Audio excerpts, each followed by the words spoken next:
Hey, fuckers. So, piggybacking off our last episode, I have to say, people call me a lot of things, not always kind.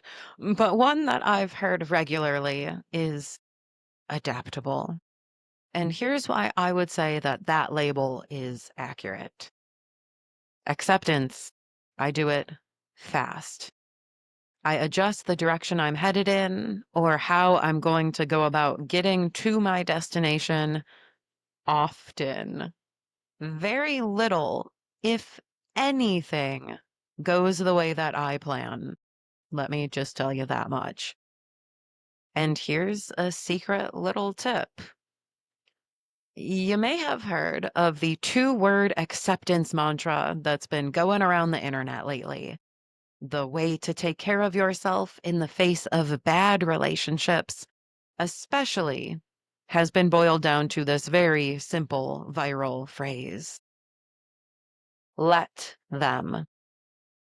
Now, I have an even shorter phrase that I use, which can be applied to every situation, not only relationships. But let's talk about let them first.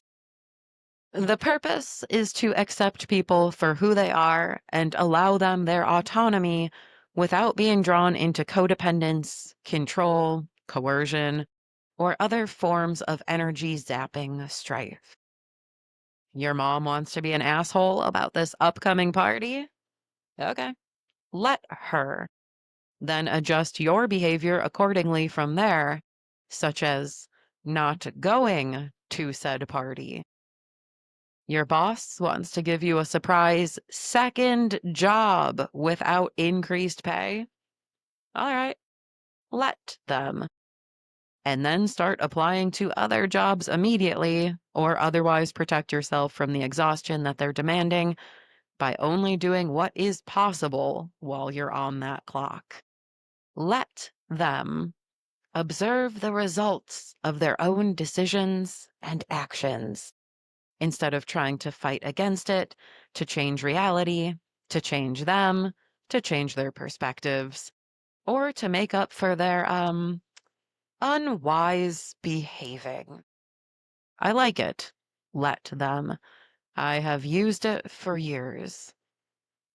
And here's my other go-to that I find myself coming back to even more often. You're uh, you're gonna hate it. It's the word okay. Said like that. Not okay. Not okay. And not even okay. But just okay. As in, all right, man, woman, other event or universe. That's what's going on. Okay. Often said with a half shrug, eyes closed, a conservative little smile, and a single head shake that ends with an uplifted chin. Okay. Taking a bird's eye view, I am an ant on a large hill. Reality? Okay. Accepted. Now here's what I'm going to do. Enter adjusted behavior so that little ant, me, can keep moving. That is the power of okay. For events that are simply happening and your opinion about them doesn't change things, it's both an oversimplification and a highly useful tool. Of course, there are times when things aren't okay, when everything inside is screaming, fuck, no. But even in that case, okay is an acceptance of what is being communicated or observed so that the mind can then move forward onto the next step. I dissent. So now what do we do? How can behavior come into play? How can my autonomy and ability to impact my environment? In most instances in life, I find that behavioral change is the best course of action. not thinking very hard, not grounding into the past and trying to lasso the present and future into line, just altering actions in response to what is real as the first step, i.e., you want to be in a polyamorous relationship so you can bone your new coworker. Okay, I accept that that's what you desire and are communicating to me, and I accept that I can't make you want something different. Here comes the behavioral change. But no, I don't consent to that arrangement. So we're breaking up, or we're maturely discussing your needs, if that's at all an applicable and workable, reasonable suggestion. And it is kind of that simple. Life, I mean, navigating it. Most of human suffering is about non-acceptance, attachments to present or past unrealities that create wanting and mourning. You may have heard the Buddha say something like that. And let's say this, just like the term acceptance, okay, doesn't mean bring it on. I am for what is happening. I roll over so you may stomp on my body. It means I see what is happening. I understand. Okay, this is fact. And now I'm going to figure out my shit so I can respond appropriately. Instead of a mind saying, not okay, not okay, not okay, and getting lost indefinitely in that resistance while things happen around it anyways. Need a metaphor? Let's stick with the car one from last time. This time, you're on the highway. Someone cuts you off. Okay, there they go, doing that. I don't love it, but I accept reality instead of being attached to my idea of how traveling in this lane would progress. And you switch lanes. Boom, disaster averted. You could probably even just go around that other car and get right back into the place that you wanted to be. Alternatively, someone cuts you off on that highway and your brain reacts, no, no, no, no. This isn't what I want from my journey in this lane, and I will not allow it. All energy funneling into that cognitive resistance and or retaliation against reality. And from it, you run into them or they, you. Boom! Just the disaster. In that case, two different realities were being lived, and it resulted in a material mess when they didn't align. You see? Okay. It's not go with the flow. It's sense, assess, and adjust to the flow so you can do something other than getting sucked along, struggling and exhausting yourself as you drown in the undertow, strongly wishing that the flow was going where you wanted it to.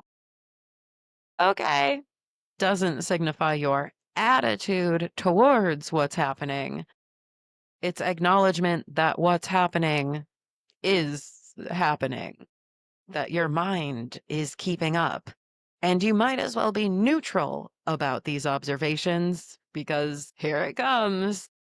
So you then have the emotional autonomy and mind control to act from there. And you can do that deep emotional processing later. Look, I feel like I rarely give personal examples anymore, and you can skip these if you don't want to hear them. But let me give personal examples this time. With every ridiculous covert abuse measure living near my family for about a year, year and a half, arbitrary rules that applied only to me, exclusions from gatherings, random screaming attacks, triangulation, continually. Okay, that's what they were doing. And in response, I decided, I guess I'll do something else then, because this is the environment here. So I would just support myself harder in light of their abuse while I planned my means of relocation so that the treatment I learned I could expect could end because I accepted that it was real.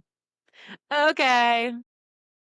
When I was then moving 800 miles south alone with my RV, and the towing company was fucking around, delaying the trip by a week, day by day, raising the price several times over, literally trying to more than double it, abruptly changing all the plans, so we then had to drive straight through the night, then showing up 4 hours later than I did at the destination, so I had nowhere to go and no way to rest after that unprepared for not sleeping all night.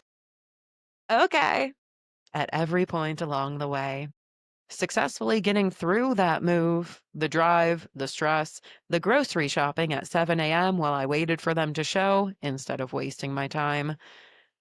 And please know that it wasn't okay without self-advocacy on the other end.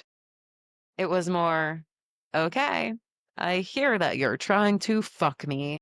And let me tell you how that's not going to happen while I actively make other arrangements with a competing company. Next example.